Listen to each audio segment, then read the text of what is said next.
Voy a leer la síntesis curricular del maestro Jorge Verdalet Torres para dar paso a su presentación. El maestro Jorge Verdalet Torres es perito en criminalística, licenciado en Derecho por la Facultad de Derecho de la Universidad Autónoma de Veracruz, licenciado en Contabilidad por la Universidad Privada de México, maestro en Derecho Empresarial por la Universidad Privada del Sur de México, doctorante en Administración por la Universidad Privada del Sur de México.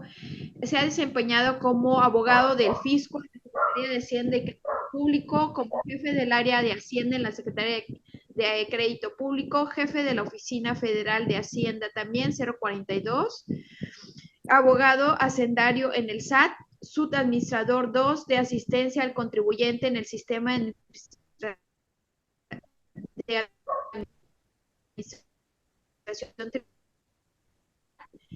Ha sido catedrático partiendo desde nivel licenciatura, maestría y doctorado.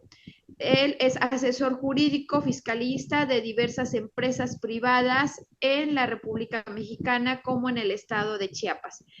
Sin más preámbulos, voy a cederle la palabra en este momento, maestro Jorge, para que demos inicio a su presentación. Gracias, Gracias, doctora. Muy doctora. buenas Muy noches. buenas noches. Y muy buenas noches Y a muy todos los buenas noches a presentes. todos los presentes. Voy a compartir una Voy a imagen a compartir ver si una se ve, imagen a por ver si favor. se ve, por favor. ¿Sí lo mira? Sí ¿Sí se ve. lo mira? Sí se ve. Ok, muchas gracias. Estamos en esta época del segundo diplomado que estamos impartiendo aquí dentro de la Barra Nacional de Abogados Fiscalistas de México. Continuamos con los recursos administrativos. En esta ocasión vamos a analizar lo que es el recurso de revocación contemplado en Contemplado en el el Código Código Fiscal de la Fiscal de la Federación. Federación. ¿Sí me ¿Sí me escuchan bien? escuchan bien? Disculpen. Disculpen. Maestro, se le escucha mucho hueco, mucho eco, perdón. A ver, si ahí sí están amables. A ver, Bueno, digo, dentro del Código Fiscal de la Federación tenemos el título quinto, denominado los procedimientos administrativos. Tenemos también el capítulo primero, denominado del recurso administrativo, y la sección primera. La sección primera del recurso de revocación. Esto es, el recurso de revocación se contempla desde los artículos 116 al artículo 133-B al G, ¿no? En lo que el artículo 116 es el nombre de la procedencia del recurso de revocación. Si no se oye en eco, disculpe. no, maestro, ya se escucha bien. Ok, gracias. Adelante. Bueno, el artículo 117 se refiere a la procedencia del medio. El 118 y 119 se encuentran derogados. Lo que es el 120 es la opción que tiene el particular para acudir a este medio de defensa. Lo que es el artículo 121 es el plazo que tiene para hacer la promoción. El artículo 122 se refiere a los requisitos que debe de contener ese escrito. El artículo 123 nos refiere a los anexos que se le deben de agregar a nuestra promoción. El 124 es la procedencia, la improcedencia del medio de defensa. El 124 nos indica el sobreseimiento que puede sobrevenir después de que éste haya sido aceptado. El 125 nos refiere a los actos conexos. El 125 se refiere a los actos conexos, ¿no? El 126 nos refiere a la improcedencia del recurso de revocación contra el cobro de fianzas. El 127 y el 128 ya estamos ante un procedimiento administrativo de ejecución, el cual no vamos a analizar el día de hoy. Eso es tema de la próxima semana. Un artículo muy importante que se encuentra derogado, que es el artículo 129, pero nos permite todavía combatirlo. El 130 nos establecen las pruebas a que tenemos derecho de ofrecer. El artículo 131 nos establece el plazo que tiene la autoridad para resolver nuestro medio de defensa. El artículo 132 refiere que la autoridad debe de resolver conforme a derecho. El 133 es cómo nos debe de resolver. Si es para efectos, si es lo declara nulo y llano, o bien manda a reponer el procedimiento. El 133-A establece que debe de cumplir dentro de un determinado plazo. Y el 133 de los incisos B a la G es el recurso exclusivo de fondo. Bueno, esos son los artículos principales a que se refiere el artículo de revocación. Pero eso también está correlacionado con diversos artículos del propio Código Fiscal de la Federación que vamos a ver un poquito más adelante, ¿no? Vamos a ver uno por uno. Aquí, por ejemplo, el artículo 116 del Código Fiscal nos indica que el recurso de revocación procede contra los actos administrativos dictados en materia fiscal federal. Sí sabemos cuáles son los actos administrativos, ¿verdad? Hay actos administrativos que son dependientes de la Administración Pública Federal y también hay actos administrativos que dependen de la autoridad fiscal. Si vemos, por ejemplo, lo que nos dice la Ley Federal de Procedimiento Administrativo, en el tercer párrafo, nos indica este ordenamiento no será aplicable a las materias de carácter fiscal, a las responsabilidades de servidores públicos, a la justicia agraria y laboral, ni al Ministerio Público en ejercicio de sus funciones constitucionales. Aquí tenemos el recurso de revisión. Es muy distinto al recurso de revocación, pero son autoridades que nos pueden confundir en un momento determinado. ¿Sí? Si ven la siguiente lámina, podemos ver diversos órganos administrativos. Y arriba vemos como una autoridad administrativa y una autoridad fiscal. Si yo les pregunto a ustedes cuál de estas es autoridad administrativa y cuál es autoridad fiscal, me gustaría que las fuéramos ubicando en el rubro, si es tan amable. Por ejemplo, economía. Lo ubicaríamos como una autoridad administrativa. Profeco. Lo ubicaríamos como una autoridad fiscal.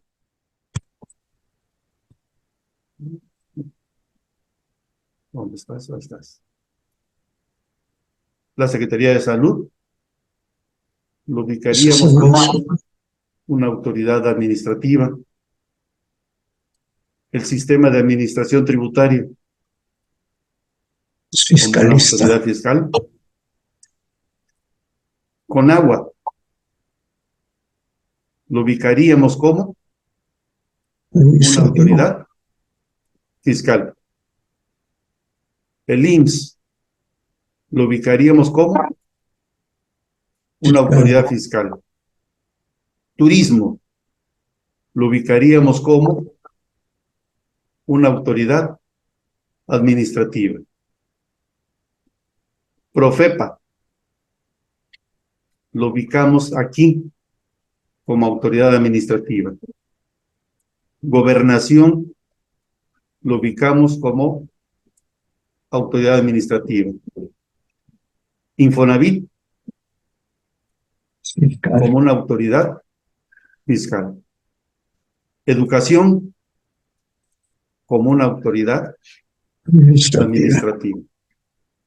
Tenemos aquí la Secretaría del Trabajo y Previsión Social. Esta no es la excepción a que se refiere la fracción, el párrafo tercero del artículo primero de la Ley Federal de Procedimientos. Dice laboral.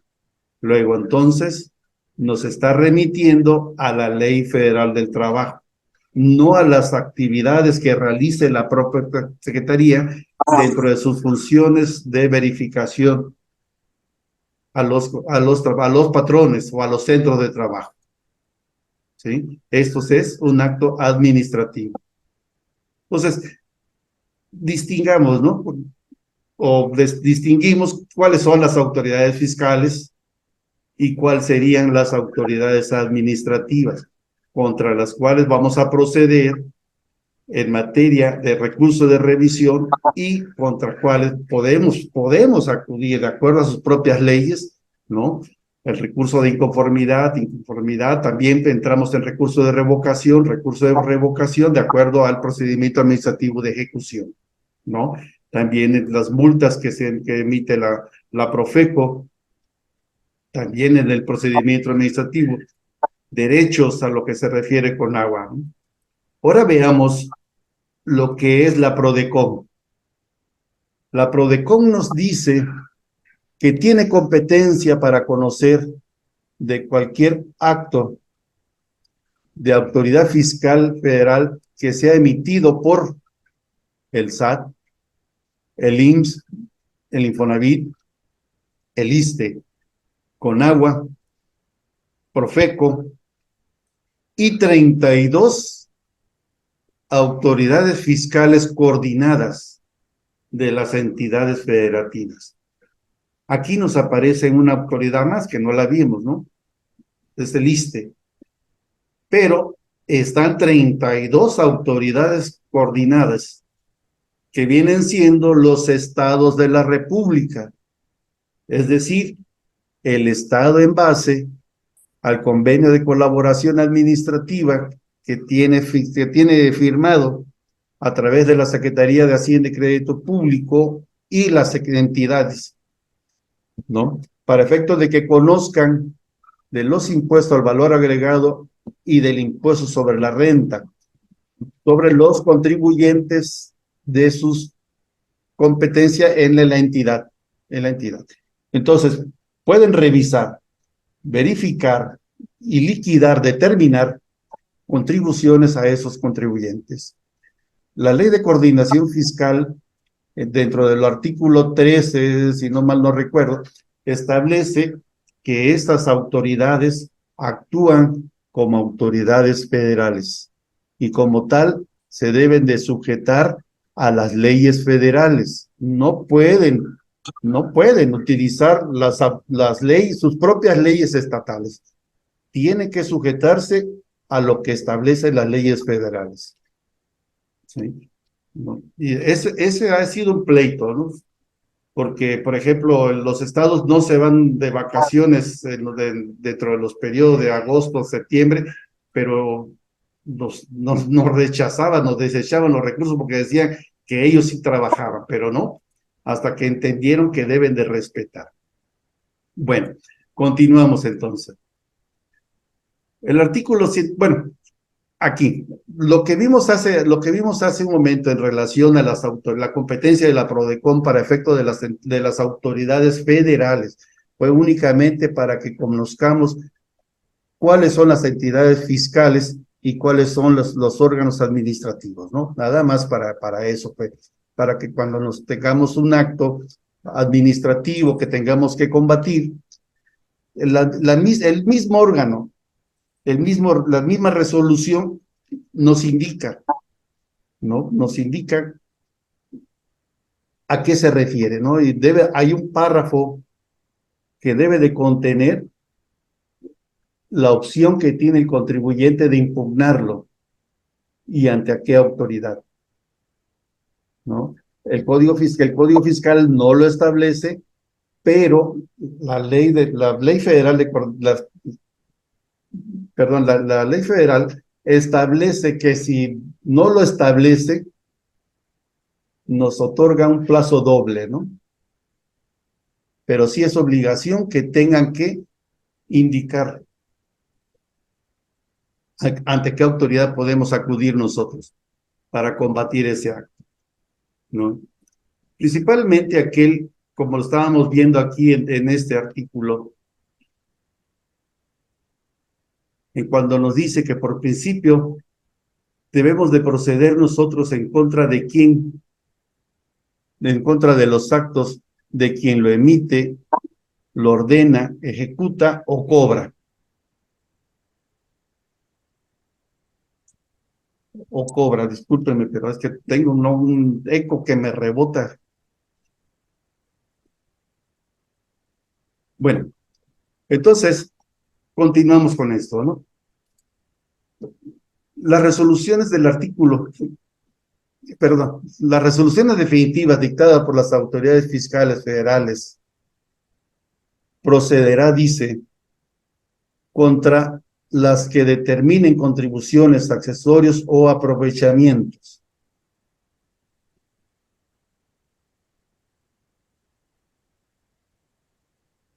Esto es, dentro de las facultades de comprobación que tienen las autoridades fiscales, ¿no? Lo vemos dentro del artículo 42 del Código Fiscal.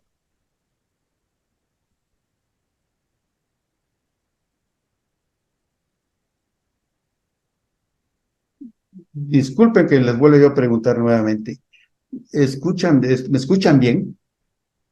Sí, maestro, sí se le escucha y se le ve bien. Sí, es que me rebota el eco. No obstante, estoy No, hablando acá y ya me está viniendo. Nada más no voy a se salir, permítame. escucha eco. Ok, sale, gracias. Bueno, entonces el artículo 17 dice la procedencia del recurso de revocación y va a proceder contra aquellas resoluciones que determinen contribuciones, accesorios o aprovechamientos. Esto es, contribuciones en base al artículo 2 del Código Fiscal de la Federación, que nos indica cuáles son, ¿no? ISR, IVA, de acuerdo a las leyes que establecen al sujeto, objeto, base, tasa o tarifa. Y sus accesorios y aprovechamiento, pues serán los recargos, actualización, multas, sanciones, etcétera. El inciso B, cuando nieguen la devolución de cantidades que previamente el contribuyente haya solicitado en términos del artículo 22 del Código Fiscal. Y nos dicen el inciso B, el C, perdón, aquellas que dicten las autoridades aduaneras. Por último, tenemos cualquier resolución de carácter definitivo que cause agravio al particular en materia fiscal, salvo aquellas a que se refieren los artículos 33A, 36 y 74. Bueno, el Código Fiscal establece derechos y obligaciones. Dentro de esos derechos a que tiene el contribuyente, primero tenemos el derecho a un domicilio fiscal, tenemos el derecho a una solicitud de devolución, a compensación, tenemos su solicitud para autorizar para pagos en parcialidades o diferidos, ¿no? Con donaciones, etcétera, ¿no? Entonces, son autorizaciones que le tenemos que tenemos el derecho de pedir a la autoridad y esta nos tiene que resolver, ¿no? Hay consultas también, ¿no? Entonces, esas son las que tenemos nosotros derecho de combatir cuando se refiere a cualquier otra resolución, ¿no? Incluso cuando nos imponen la obligación de presentar declaraciones periódicas, ¿no? De diversas materias, ¿no? Que nos están obligando a presentar. ¿no? Entonces, tenemos la fracción primera y la fracción segunda. Principalmente la fracción primera se ubica para efecto del recurso de revocación contra resoluciones determinantes de créditos y de las que imponen obligaciones. La segunda fracción se refiere al procedimiento administrativo de ejecución. Ese no lo vamos a tocar. Ese es tema de la próxima ponencia en la otra semana. Bueno, entonces continuamos con el siguiente, si son tan amables. El 118 y 119 se encuentran derogados.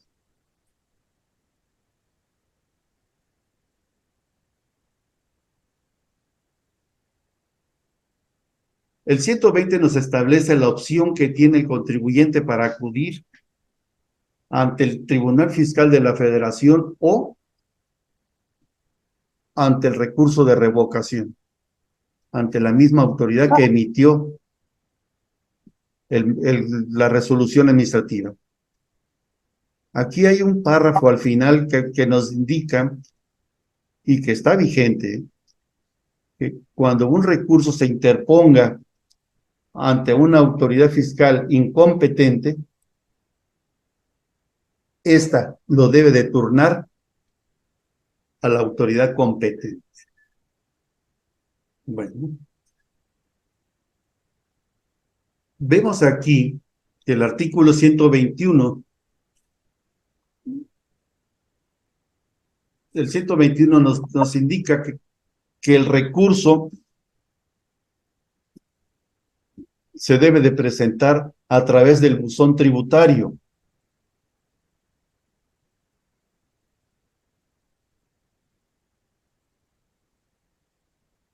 Dentro de los 30 días siguientes a aquel en que haya surtido efectos la notificación.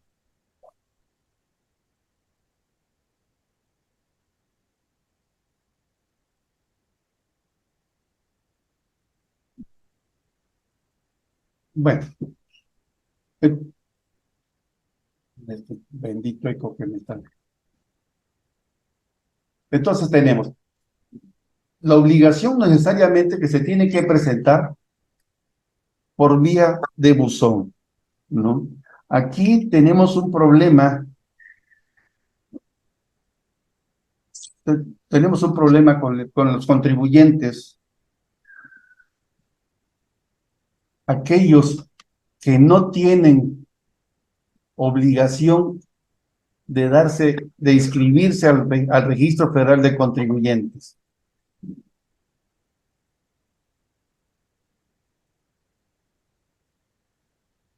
Así también tenemos contribuyentes que nunca deben de darse de alta al padrón de contribuyentes, pero que también pueden ser afectados por una resolución fiscal. Entiéndase como a una ama de casa. Ellos no están obligados a registrarse, pero que pueden ser afectados jurídicamente por una resolución administrativa o fiscal, ¿no? Tenemos también aquellos contribuyentes, como por ejemplo los que se dedican al campo, que tampoco están obligados a registrarse ante el Registro Federal de Contribuyentes, sino que lo tienen de manera opcional, pero están también,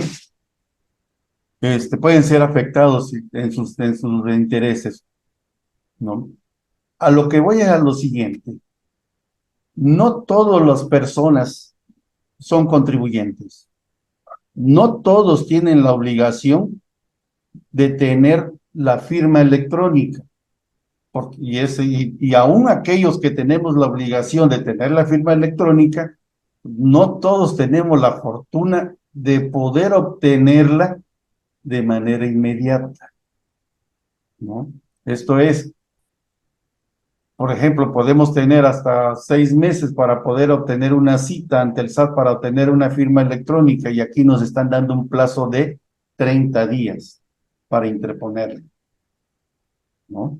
Entonces, nos dice entonces que el recurso se deberá de presentar a través del buzón tributario.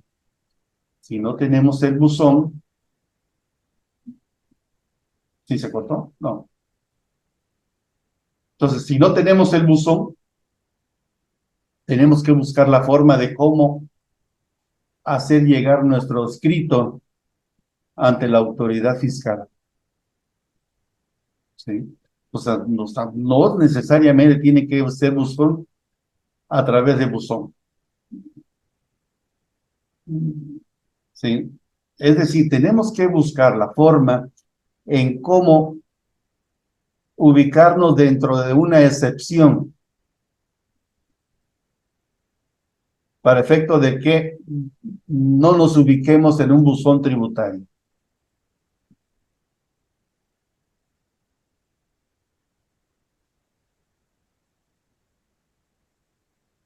Entonces, el mismo artículo 121 nos dice que si aún no tengo la firma, pero bueno, pero que sobrevenga que fallezca el contribuyente dentro del plazo de un año, dice que tenemos nosotros para poder presentar nuestra promoción. Si sobreviene lo que nos indica aquí, ¿no? Si fallece, ¿no? O bien que si existe la ausencia, ¿no? Se tiene que suspender el plazo, ¿no? Y esta se va a reanudar a partir de que se acepte, ¿no? En este caso, quien lo represente, ¿no? A, al de cuyos, o bien que se haya nombrado a un albacete, ¿no? Que puede ser un año o antes. Es lo que nos está refiriendo este artículo. Bueno, teniendo ya la firma electrónica, si tenemos que presentar nuestro recurso de revocación, lo vamos a presentar ante el Servicio de Administración Tributaria por la vía de Internet en el rubro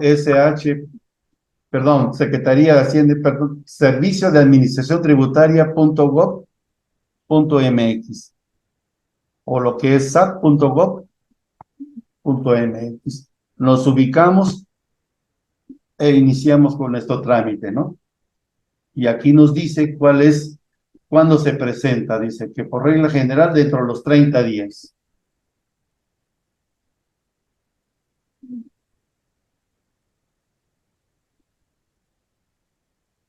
¿No? Nos indica cuál es el fundamento legal. Tenemos el 18, que es el artículo 18, que es el de las promociones, el 19, que es en relación a la representación de la persona moral y la persona física, el 42, que es facultades de comprobación de la autoridad, y del 116 al 133G, que es el recurso de revocación, 134, que es notificaciones, y 175, que es remates, ¿no? La resolución miscelánea, la 2.18.1 y su reglamento interior del Servicio de Administración Tributaria, en donde encontramos a las facultades de las autoridades fiscales. La ley aduanera en el artículo 203.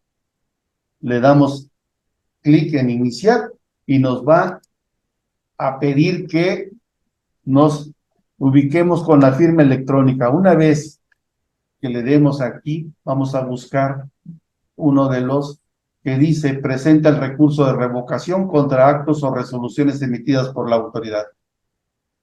Le damos clic y nos vamos al siguiente. Ponemos todos nuestros datos, ¿sí?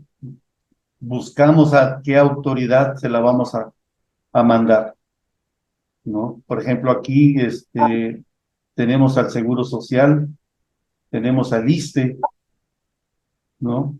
Aquí está la Fiscalía Y más arriba aparecen todas las administraciones desconcentradas del Servicio de Administración Tributaria. Las que ustedes, de la que emita del que firme el acto administrativo. A él le damos clic y posteriormente le damos el siguiente. ¿Sí? Y nos va a solicitar nuestro escrito de promoción. Marcamos todo lo que vayamos a subir, la resolución del acto administrativo, la constancia de notificación, si vamos a ofrecer pruebas, el anuncio, damos aquí si vamos a hacer el anuncio de pruebas adicionales o alguna documentación relacionada. Le damos, las marcamos lo que vayamos a usar y le damos siguiente. El paso número 3 nos permite seleccionar el documento que previamente tengamos ya elaborado dentro de nuestra computadora, el cual debe de ser en PDF. Ya que esté en PDF, lo seleccionamos y le damos adjuntar.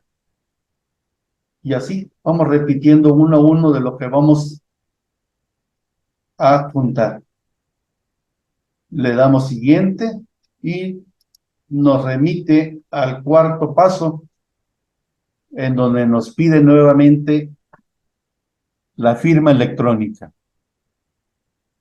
Le damos, llenamos los requisitos de la firma electrónica y nos los tiene por aceptado, ¿no? Y nos va a emitir algunos documentos como es la constancia de firmado electrónico del documento.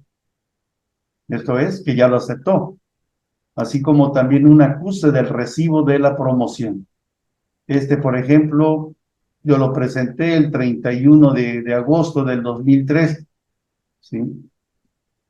Nuestro escrito lo podemos mandar completo, ¿no? O bien lo podemos mandar incompleto.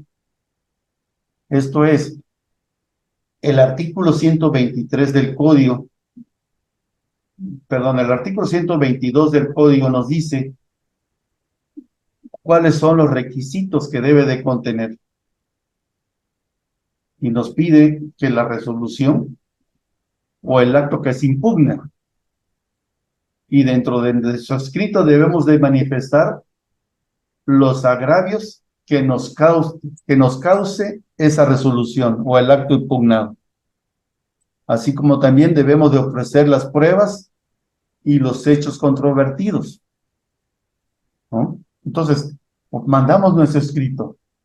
Podemos omitir cualquiera de esos tres y la autoridad nos los tiene que requerir, ¿no? Muchas veces tenemos contribuyentes, ¿sí?, que no son muy ligeros para hacernos llegar todos los documentos y vienen a la mera hora.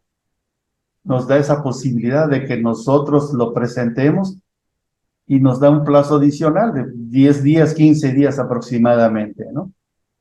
Al momento que la autoridad nos requiera, te va a decir cuál es el acto que estás impugnando, manifiesta tus agravios, indica cuáles son los hechos y las pruebas. De lo contrario, aquí nos va a dar un plazo de 5 días. Si no cumplimos nosotros con ese apercibimiento, lo se van a tener como, principalmente si no lo atendemos, el recurso se va a tener como no presentado. Si no presentamos, si no ofrecemos los agravios que le cause la resolución, se desechará el medio de defensa, ¿no? Entonces, debemos de atender que muchas veces es estratégico, muchas veces es por comodidad, muchas veces es para efecto de hacer tiempo y otras más porque no nos dio tiempo, ¿no? Pero sí, es muy importante que lo tengamos en cuenta porque al momento que nos requieran también va a ser por vía de buzón. No. Recuerden ustedes que ya las autoridades administrativas ya no están haciendo notificaciones personales. Todo viene en vía digital. Bueno, seguimos, porque aquí nos está diciendo el 118, perdón, el 122 nos dice que el recurso debe de satisfacer lo que venga en el artículo 18, únicamente identificar, ¿no? Lo que serían los generales de la persona, del nombre, la denominación o razón social, el domicilio fiscal, y para efecto de fijar la competencia de la autoridad, señalar a la autoridad a la que se dirige, el propósito de la promoción, la dirección de un correo electrónico, su registro federal de contribuyentes, etcétera, etcétera. ¿Sí? Esos son los datos que deben de ir adicionales al artículo 122.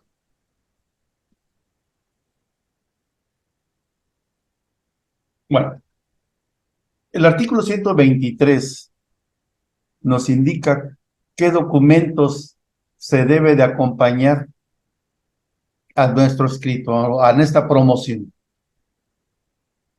¿no? Primero nos dice los documentos que acrediten su personalidad, lo cual ya no es necesario porque tenemos una firma electrónica, lo cual ya fue reconocida por la autoridad.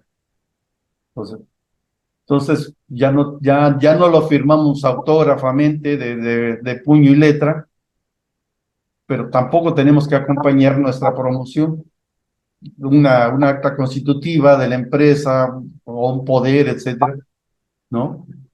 Porque ya está la firma electrónica.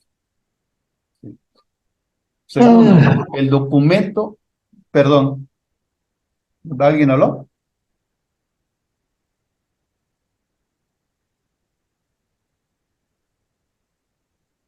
El documento dice en que consta el acto impugnado, la constancia de notificación del acto impugnado. Por lo regular, estos documentos se ofrecen en lo que es el expediente completo, ¿no? Cuando estamos de acuerdo a la Ley Federal de Derechos del Contribuyente, podemos nosotros ofrecer el expediente completo en donde se contenga todos los elementos de donde emana nuestra resolución impugnada, ¿no? Es una facilidad que nos dieron últimamente para que ya no estemos sacando ni copias certificadas ni documentos que muchas veces, por ejemplo, la constancia de notificación que nos dan borrosas y no se distingue ni lo que dice, ¿no? Aquí por lo regular siempre manifestamos que bajo protesta de decir, ¿verdad? Que no se nos otorgó, ¿no? Entonces, pero esto es muy importante en relación a las pruebas documentales que ofrezca y las periciales. Esta sí es muy importante, ¿no? Porque no sé si ustedes sepan que en materia fiscal, ¿cuál es la prueba reina? En cada área, en cada penal, civil, laboral, yo creo que debe de haber una que es, que es representativa para esa materia. Aquí, en materia fiscal, el dictamen pericial contable es lo esencial, ¿no? Siempre tenemos que ofrecer ese examen, perdón, ese peritaje para efecto de que podamos nosotros demostrar de que la autoridad se equivocó o causar una impresión dentro del ánimo del juzgador de que es impreciso o es erróneo lo que hicieron los verificadores o el fiscalizador, ¿no? Acuérdense ustedes de que los peritajes tenemos el de cargo, el de descargo y el tercero, ¿no? Y es posible que se tenga que confrontar si se solicita entre estos para efecto de que defiendan el peritaje, ¿no? Pero aquí tenemos un tema muy importante, porque estas pruebas no se encuentran contemplados en el Código Fiscal de la Federación, ¿no? Se encuentran contemplados dentro de otros ordenamientos. A ver si lo vemos, ¿no? El artículo 5 del Código Fiscal de la Federación nos refiere a que, a falta de norma fiscal expresa, se aplicarán supletoriamente las disposiciones del derecho federal común cuando su aplicación no sea contraria a la naturaleza propia del derecho fiscal, ¿sí? Entendemos que aquí existe la supletoriedad de la ley, lo que significa que la suplencia de las normas opera cuando, existiendo una figura jurídica en un ordenamiento legal, esta no se encuentra regulada en forma clara y precisa, sino que es necesario acudir a otro cuerpo de leyes para determinar sus particularidades. Ahora bien, para que nosotros podamos ofrecer la prueba pericial de materia contable, grafoscópica, documentoscopía, documentaria, de reconocimiento o de inspección, que son de las más importantes, ¿no?, que podemos utilizar, las ubicamos en el Código Federal de Procedimientos Civiles, que es uno de los ordenamientos legales y el cual podemos utilizar en materia supletoria. Recuerden ustedes que en cualquier momento y en cualquier ordenamiento legal, acorde al problema que tengamos, ¿no? Si tenemos un problema mercantil, pues tendremos que acudir a los ordenamientos mercantiles. Si es civil, a los civiles. Si es agrario, a los agrarios. Podemos irnos a cualquier ley en donde se encuentre lo que nosotros vamos a utilizar y lo que podemos usar como prueba para el procedimiento. Pero en materia de procedimiento, será el Código Federal de Procedimientos Civiles el que vamos a utilizar. ¿Así? Entonces, aquí ubicamos dos artículos muy fundamentales.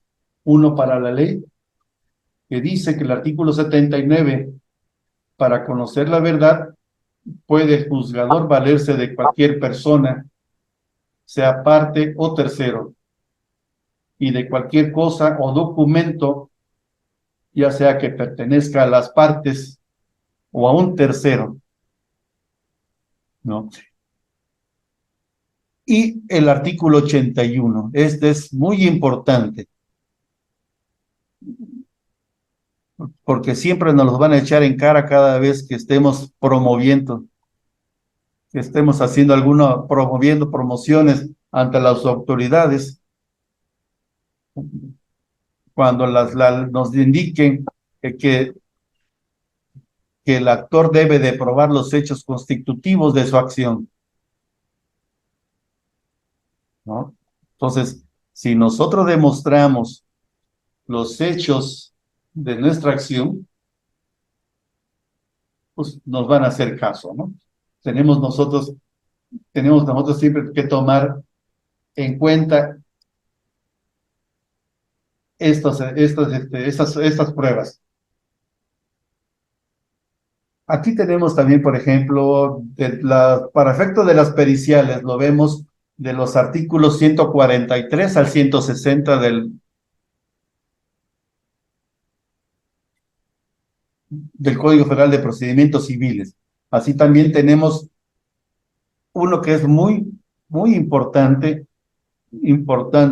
que es la prueba de reconocimiento o de inspección, que se encuentra dentro de los artículos 161, 164. Esta prueba está ligado al domicilio fiscal. Muchas veces Nosotros, por ejemplo, le pongo un ejemplo. Vivo en Avenida Candox, lote 12, manzana 1, ¿no? De la ciudad de Tuxtla Gutiérrez. Pero si vienen ustedes a este domicilio, a esta calle, a esta avenida Candox, van a encontrar que existen hasta 4 o 5 casas con el número 12. ¿Qué es lo que los está diferenciando o lo que distingue a cada casa? La manzana, ¿sí? Entonces decimos lote 11, manzana 1, o lote 11, manzana 2 o manzana 3, eso lo distingue. Y eso aparece dentro de los planos que entregan las constructoras. Dentro de los planos que entregan las constructoras ante el municipio, para efecto de que les autorice la individualización y del fraccionamiento de los predios. Por eso es muy importante esta prueba de reconocimiento, porque muchas veces la autoridad dice, me constituí en la avenida Candox y, y busqué la casa número 12. Pero de ahí dicen que ni lo conocen a la persona, o sí o nunca ha vivido ahí, ¿no? En nuestro perjuicio, eso puede ser un delito fiscal, ¿no? Cuando ya tenemos una resolución o ya estamos sujetos a una verificación o a una auditoría, ¿no? Por abandonar el domicilio sin dar aviso, pues ya somos sujetos a una infracción, ¿no? En este caso, por eso es muy importante estar al pendiente de la autoridad, ¿no? Porque se ha dado en muchas ocasiones esta equivocación, ¿no? Entonces, cuando de todas maneras, en beneficio propio, cuando estas van a otro domicilio que no era el 12 o el 11 que andaban buscando, podemos con esta prueba demostrar que la autoridad se equivocó y se le viene abajo todo. Entonces, es muy importante estos tipos de prueba, ¿no? Sí, están correlacionados muy importante con al momento de ofrecerlas y desarrollarlas. Bien, entonces, terminemos con el artículo 123, ¿no? Igual, ¿no? Igual nos dice que, dice, los documentos a que se refieren las fracciones anteriores podrán presentarse en fotocopia simple. Bueno, acorde a la Ley Federal de Derechos del Contribuyente, ya ni eso estamos obligados a presentar, con el simple hecho de que ofrezcamos el expediente completo de donde viene, ya nos están dando esa facilidad de que la autoridad debe de exhibir todos esos datos, ¿sí? Entonces ahí nos estamos salvando de pagar de derechos por las copias certificadas, ¿no? Que ustedes saben que ahorita están carísimas las copias certificadas, ¿no? Ya cobra más caro que un notario. Bueno, ¿qué nos dice? ¿Qué sigue? Dice, bueno, hay pruebas que no los tiene la autoridad, pero que necesitamos exhibirlas. Por ejemplo, los estados de cuenta bancarios, ¿qué otro más? Algún otro documento o alguna autorización o algo, pero que no sea de una autoridad fiscal, que pueda ser de una autoridad estatal, o municipal, y con el simple hecho de que nosotros le solicitemos a esa autoridad copia certificada y que acreditemos el pago, y que acreditemos nosotros el pago, ofrecemos nuestro escrito para efecto de que la autoridad le requiera a ellos el expediente o el documento que estamos ofreciendo. como prueba. ¿Sí? Bueno, terminamos con ese artículo. Ya se me perdió este. Entonces, continuamos con lo que es el artículo 124. ¿Cuándo va a ser improcedente nuestro recurso de revocación? Nos dice que cuando no afecta el interés jurídico del recurrente, ¿no? O sea, no hay nada que nos afecte, no nos obliga, no nos impone una sanción, simplemente no nos ahí nos lo dicen, ¿saben qué? No te afecta en nada, así que por favor, no hay nada, se desecha por improcedente. La segunda fracción dice que sean resoluciones dictadas en recurso administrativo o en cumplimiento de sentencias. O sea, si ya dictaron una resolución, pues no lo vamos a impugnar con la misma autoridad. Tenemos que irnos a la siguiente, ¿no? Que en este caso sería el Tribunal Federal. Fracción tercera, que haya sido impugnado ante el Tribunal Federal. Muchas veces, ahorita no se ha dado el caso porque no hemos incurrido nosotros, pero a veces se impugna ante recurso de revocación y ante el Tribunal Federal de Justicia, ¿no? Y alguno de ellos te pregunta, por lo regular jurídica dice, deséchaselo, o sea, deséchaselo porque yo también lo voy a desechar en virtud de que acudió a dos autoridades, ¿no? A dos autoridades distintas, pero lo que hace el tribunal es concedernos la opción, te quedas conmigo o te quedas con el recurso de revocación, pero te tienes que desistir de una de estas opciones, no de la acción, de una opción. Acuérdense ustedes que el 121 establece la opción. Si ya fui primero a recurso, pues me quedo con la opción del recurso. Muchísimas gracias y disculpen, ¿no? Entonces, vámonos con la siguiente que dice que se haya consentido, ¿no? Que se nos haya pasado el plazo para impugnarlo. Tenemos de 30 días para impugnar la resolución administrativa y para acudir ante el recurso de revocación o ante la demanda de nulidad.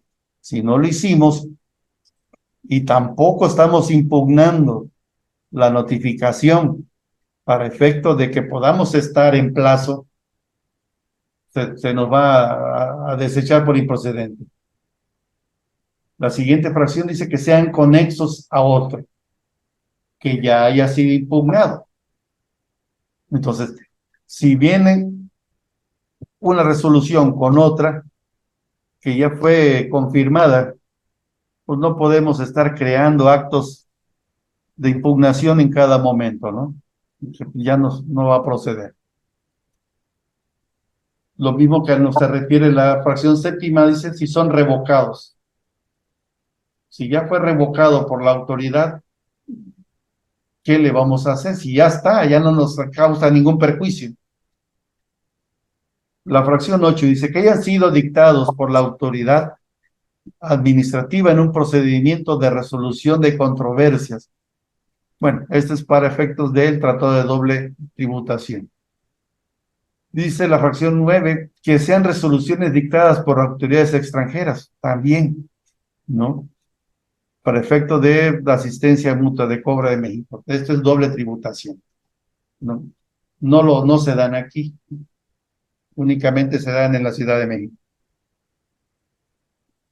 Bueno, vámonos con el 124A, el sobreseimiento. Ya nos aceptaron nuestro medio de defensa, pero aquí sobreviene la improcedencia por proceder el sobreseimiento, ¿no? Porque el contribuyente se desiste, porque le conviene o porque está pidiendo alguna condonación, lo que a él mejor le parezca.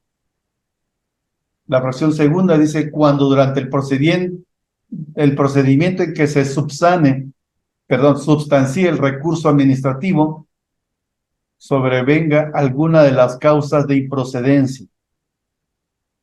¿Cuál será? Incompetencia del contribuyente, la improcedencia del acto que no era con esa autoridad, que no era un acto administrativo a impugnar, ¿no? O bien, o que se demuestre de que sea un acto consentido, o alguna otra de las que establece el código, así no lo dice, ¿no? Así también, cuando de las constancias que obran en el expediente administrativo quede demostrado que no existe el acto o resolución impugnada, ¿no? O sea, estamos impugnando algo que no existe, y esto se daba por servidores públicos deshonestos. ¿Sí? Recuerden ustedes que ahora existe una verificación de los oficios emitidos por las autoridades administrativas. Podemos verificar si el funcionario existe a nivel nacional.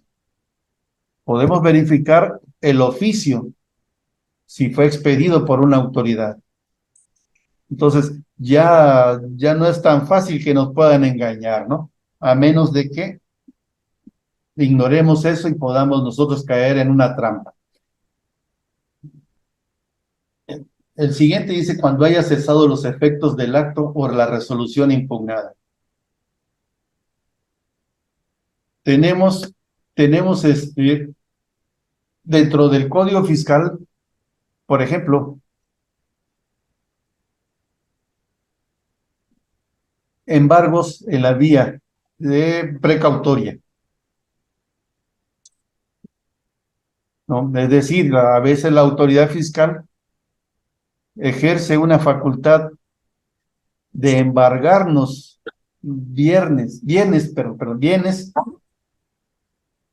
por la omisión de alguna presentación de una declaración, ¿no? Y este embargo se suspende o cesa a partir del momento de que presentamos esa declaración.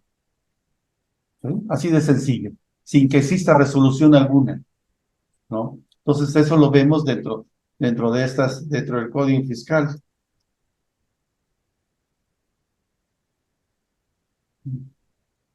Bien, seguimos con el 125. Nos dice que el interesado podrá optar por impugnar el acto administrativo a través del recurso de revocación o promover directamente contra dicho acto el juicio ante el Tribunal Federal de Justicia Administrativa. Y debemos de intentar ante la misma autoridad que se haya elegido. No podemos estar utilizando diversas autoridades por aquello de que una puede dar una resolución distinta a otra, ¿no?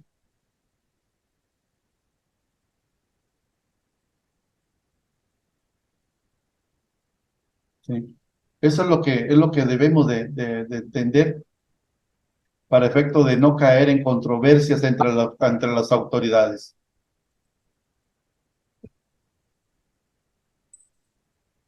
Bueno, aquí el 126 nos dice que el recurso no va a proceder contra las fianzas, ¿no?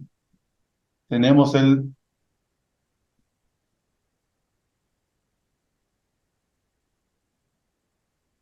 artículo 128. Es uno de los artículos más importantes en materia de las tercerías. Las tercerías las vamos a ver también dentro de la próxima semana. Este es para efecto de que aquellos que hayan sido afectados o lesionados en su esfera jurídica o sus bienes puedan ejercer el derecho de que en cualquier momento puedan interponer el medio de defensa ante la autoridad fiscal. ¿Sí? Ese lo vamos a ver en la próximo tema. Es bueno, tenemos las pruebas. Bueno, aquí hay este artículo, el 129. Este artículo 129 lo derogaron, miren ustedes.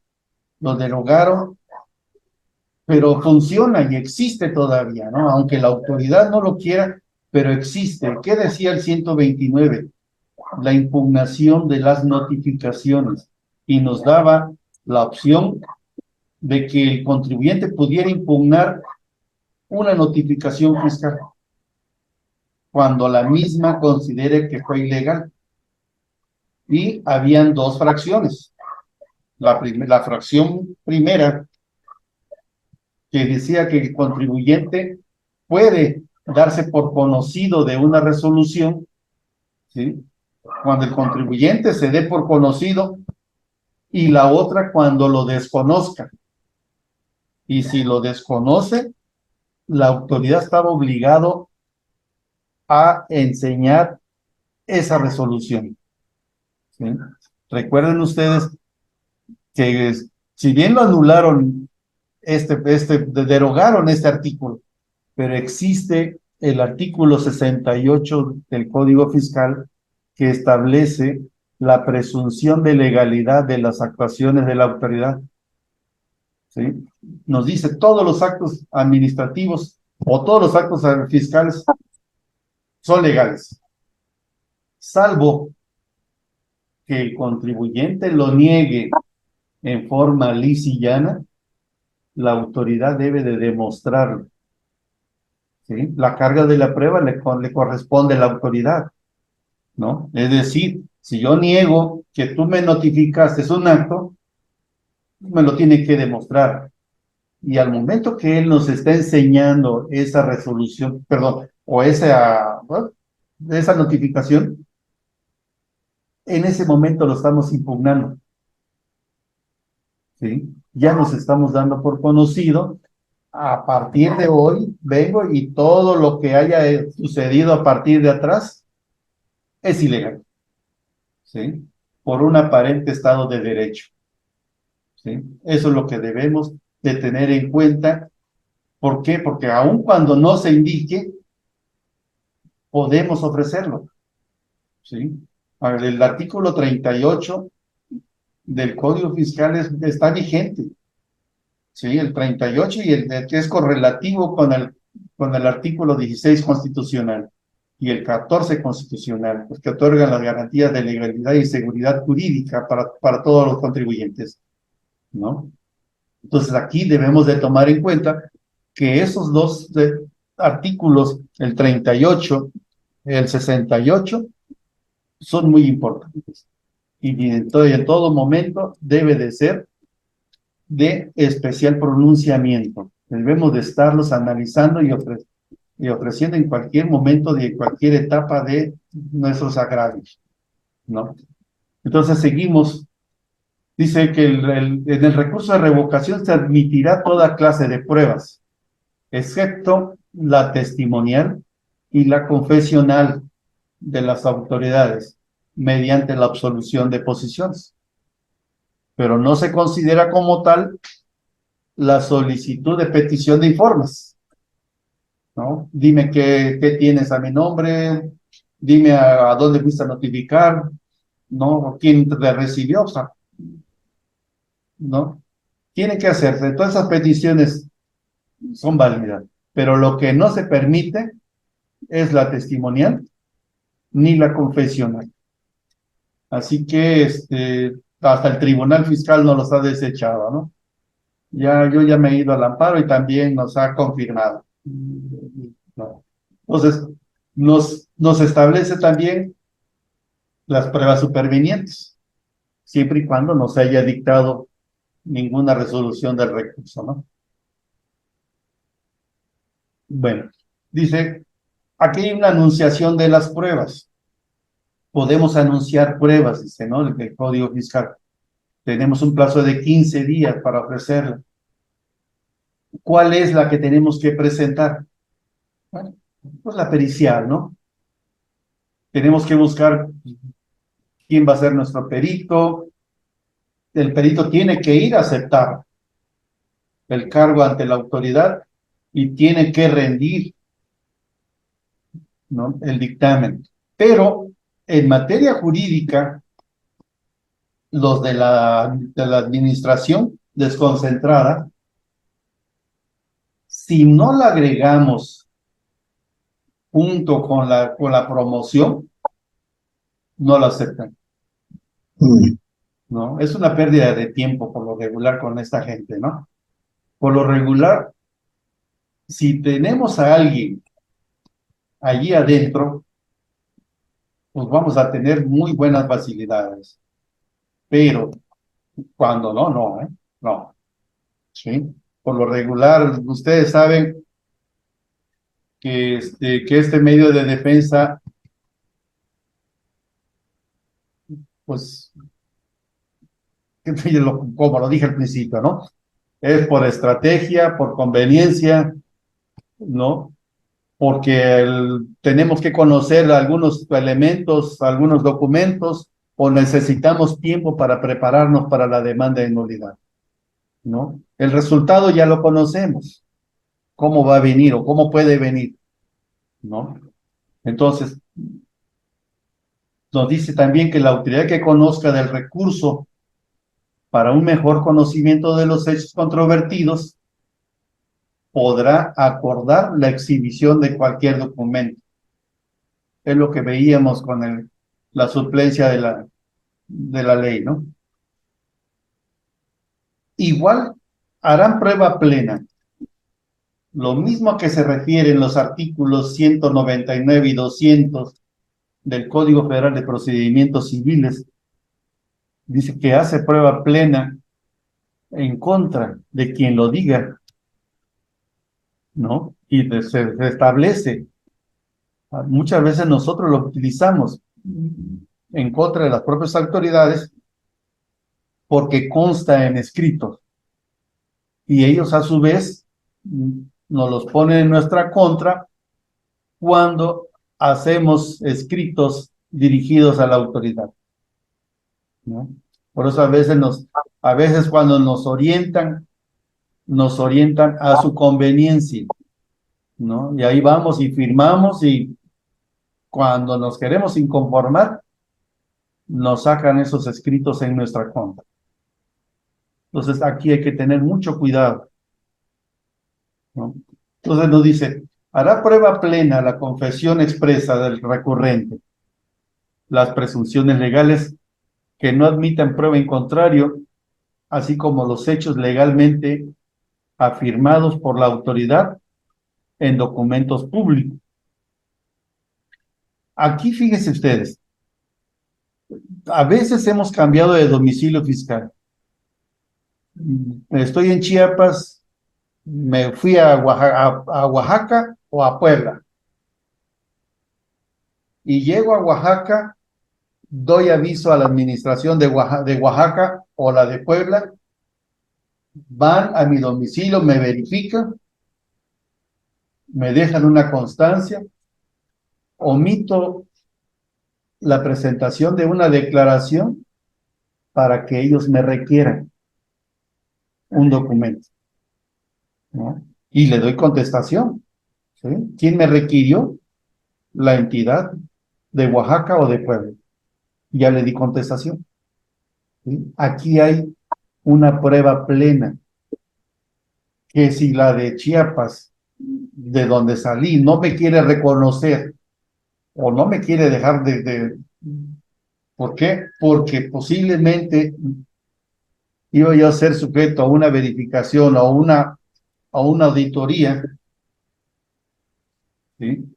Como sucede con los créditos fiscales, ¿no? A veces los engañamos, no quiero decir los engañamos. A veces por conveniencia, por los 4 meses que tienen, no se dan cuenta de que ya cambiamos de domicilio fiscal. Vienen al último domicilio, ¿sí? Y reponen un procedimiento cuando ya no estaba, ¿no? Ahí se les cae. Por eso la conveniencia de las notificaciones por el buzón, Pues ahí en cualquier parte de la República en la que estemos nos va a llegar, ¿no? ¿No? ¿Le hayamos avisado o no le hemos avisado? Eso no interesa. Ahí nos cachan, ¿sí? Luego, luego dice que las demás pruebas quedarán al prudente autoridad a la apreciación de la autoridad. Entonces, aquí todas las pruebas son admitidas, con excepción de la testimonial y la confesional por parte de las autoridades, ¿no? Entonces, eso es lo que tenemos de tomar en cuenta para efecto de preparar una buena defensa en esta materia, ¿no? De materia de, hay veces que, recuerden ustedes de que tenemos aquí una litis abierta. ¿Qué significa la litis abierta? Que aquí nos estamos preparando, ¿no? Lo que aquí hagamos, podemos perfeccionarlo al momento de hacer nuestra demanda. En la demanda podemos ofrecer pruebas distintas o mejorar tanto nuestros hechos, nuestros agravios y el ofrecimiento de las pruebas, ¿sí? Ya en la demanda de nulidad, pues ya vamos un poquito más reforzados y ya más preparados para efecto de contender en contra de esa resolución administrativa, ¿no? Seguimos con luego nos dice el 131, la autoridad tiene un plazo de 3 meses contados a partir de la fecha de interposición del recurso para resolver. En caso de que no lo haga, pues aquí tenemos, ¿no? Otra resolución, ¿sí?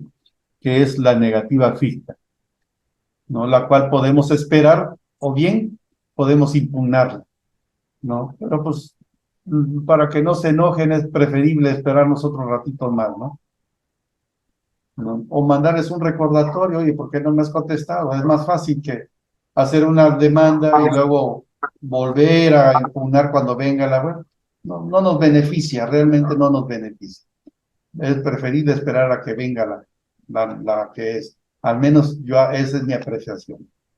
El 132 nos dice que el recurso, la contestación del recurso se fundará en derecho y examinará todos y cada uno de los agravios hechos valer por el recurrente, ¿no? Es un todo. A veces yo he visto contribuyentes que desde los hechos se están formulando agravios. Ya no tanto es un hecho, sino que dice, vinieron a notificarme un documento al cual yo considero que fue ilegal e indebido porque nunca requirieron mi presencia, nunca requirieron al tercero su identificación, nunca, ya está haciendo un agravio. Distinto de que sea un hecho, ya es un agravio.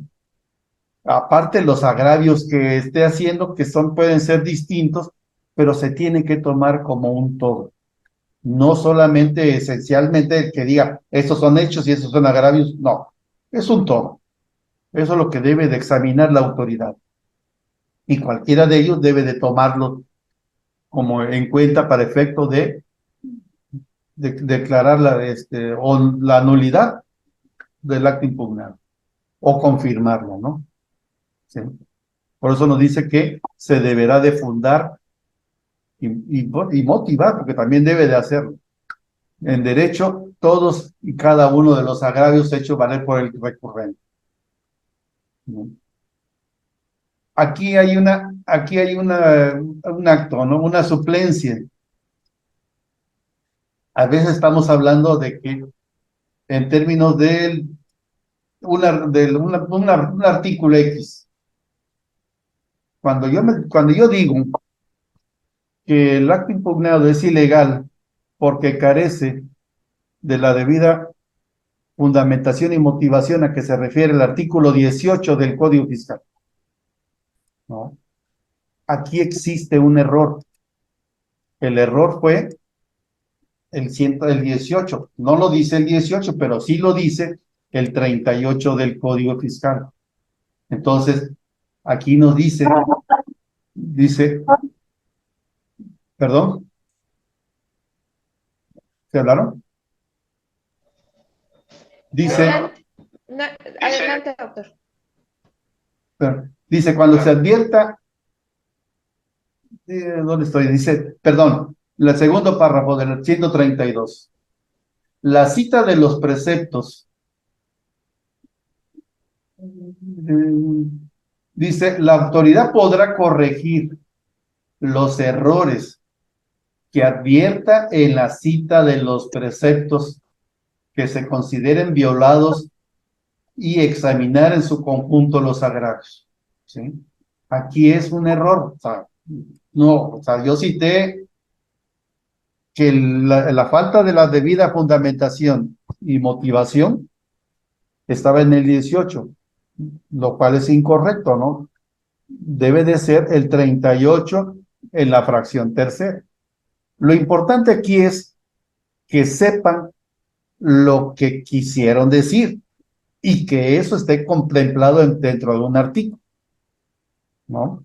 Por eso igual lo mismo decimos, si pido una compensación en términos del artículo 23, ¿no? Pues del 23 sí es una compensación y es un precepto legal correcto, pero si digo que es el 22, el cual es una devolución, pues también es otro error. Entonces, no nos pueden tirar un agravio por el simple hecho de un error, ¿no? Pero sí debemos de invocar lo que queríamos decir y que sea acorde a lo que dice ese artículo, ¿no? Entonces, esto es muy importante, la parte más medular a lo que están diciendo, ¿no? Nos quedamos entonces con lo que es el artículo 133, el sentido de la resolución. ¿Qué creen ustedes que sea?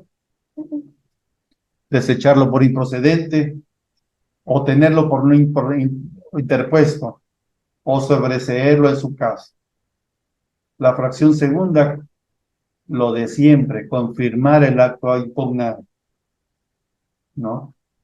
La fracción tercera puede mandar a reponer el procedimiento o que se emita una nueva resolución. La cuarta es dejar sin efecto el acto impugnado.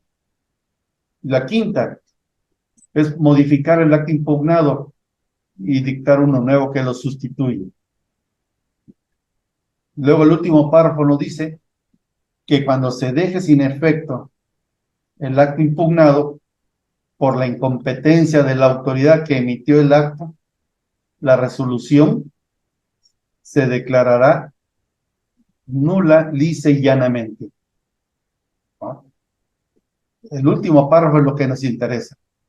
Los demás son para efectos, ¿no? Lo demás todo es en perjuicio. Entonces, cuando recibamos una resolución en cualquiera de las 5 fracciones, ¿no? Entonces, si no viene contemplado el último párrafo, es sujeto a que nos vayamos al juicio de nulidad, ¿no? Y podemos impugnarlo, incluso cuando ordenen que se emita una nueva resolución. Y lo van a hacer cuando nos vamos, ya estamos en contra de esa resolución ante el juicio de nulidad y luego nos notifican la nueva. Ahí pedimos que se acumulen ante el Tribunal Fiscal para que se resuelvan en su conjunto. Hasta aquí termina el recurso de revocación. No, perdón, falta uno. Falta uno, que la autoridad, que cuando se ordene emitir uno nuevo o que se reponga, lo tienen que hacer dentro de un plazo determinado, ¿no? Y nos lo dice que en ambos casos la autoridad tiene un plazo de 4 meses para reponer el procedimiento y dictar una nueva resolución definitiva. ¿sí? Entonces, lo tienen que hacer. No lo hace, se declara la nulidad lisa y llana, ¿sí? Hasta aquí termina lo que es recurso de revocación. Y después viene lo que es de la resolución de lo que es recurso de revocación exclusivo de fondo, lo cual es muy poco que se pueda utilizar.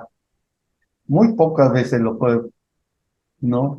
Se ha utilizado, hace rato lo dije, si tenemos a alguien adentro que nos pueda apoyar en esto, pues lo van a hacer y lo van a facilitar, ¿no? ¿Por qué? Porque aquí hay un párrafo y se lo voy a decir. Dice, para los efectos del recurso de revocación exclusivo de fondo, porque tenemos que manifestar nuestro consentimiento que nos acatamos a este tipo de medio de defensa. Es muy distinto al anterior, no es igual.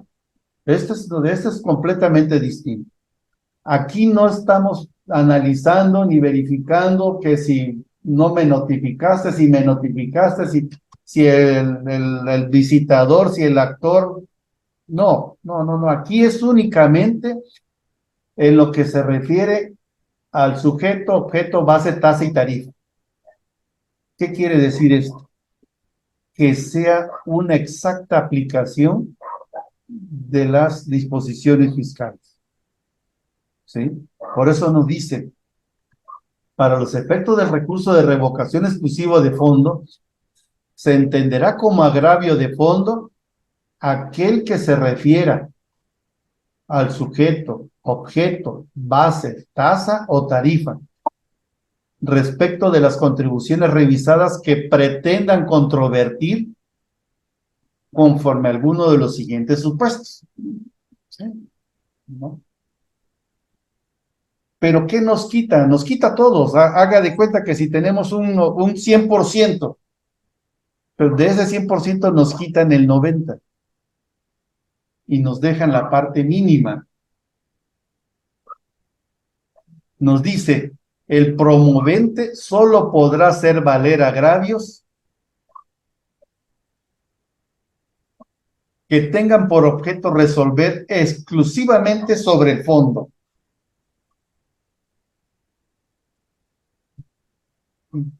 ¿Qué pasa aquí? Que si tenemos una orden que viene ilegal, tenemos una orden de verificación que es ilegal, pero una orden de visita ilegal, una orden de requerimiento de documentación ilegal, levantamiento de actas ilegales, no lo podemos hacer valer. Lo que sí podríamos hacer valer, por ejemplo, a mí me han llamado algunas autoridades en la cual me piden que dé mi opinión sobre una resolución. Y me dice, diga usted si esa resolución es legal o ilegal. ¿No? Yo le digo, es ilegal. Ya me preguntan ellos, ¿por qué? Bueno, porque la autoridad está considerando como ingreso aquellas facturas que por ley no se deben de considerar como ingresos porque no se pagaron dentro del plazo establecido dentro de la ley del impuesto sobre la renta. Esto es, existe un plazo. Si no se paga, no se van a considerar como ingresos. Y si la autoridad los consigna y los considera como un ingreso, esa resolución es ilegal. Esa es es un agravio de fondo. ¿Sí? Entonces, bueno, ¿qué dice la autoridad? Ahí mismo resuelve. Ok, es ilegal, llámala. Y cuando yo he acudido, está el procurador fiscal, el director de auditoría, los jefes de departamento, los auditores y otros más que han llegado para ver qué estoy diciendo. Lo verifican, lo analizan, dicen, es cierto, se acabó. ¿No? ¿Ya? Lo único que le dicen al contribuyente, oiga, pague aunque sea los gastos de ejecución, pero ¿de qué? ¿No? Entonces, eso sería prácticamente lo bueno de este medio de defensa es que nos acerca a un juicio oral, ¿no? Eso es lo único bueno, que ojalá y ya la autoridad fiscal se ponga las pilas y ya se sujete también a un medio de defensa oral, ¿no? Para efecto de que podamos tener mayor de defensa. ¿Por qué? Porque hay autoridades que de plano se pasan, ¿no? ¿No? Es ilegal. Bueno, yo hasta aquí lo voy a dejar. Si ustedes consideran y tienen alguna pregunta, alguna duda, con mucho gusto los apoyo, ¿no? O si consideran que podamos hacer otra ponencia, lo hacemos con mucho gusto, ¿sí? Para servirles. Gracias, maestro. Buenas noches, maestro. Gracias. Creo que no tenemos preguntas registradas todavía. No sé si tengan alguna pregunta, pueden abrir su micrófono. Ok. Pues maestro, ¿algo más que quisiera agregar para dar por concluida la sesión del día de hoy? Agradecer la presencia de todos y muchas gracias por escucharnos y muchas gracias por seguirnos. Muy amable. Gracias, maestro. Por ahí sí nos comparte sus diapositivas también para que podamos, para que se las puedan compartir también a los asistentes. También se lo vamos a agradecer mucho.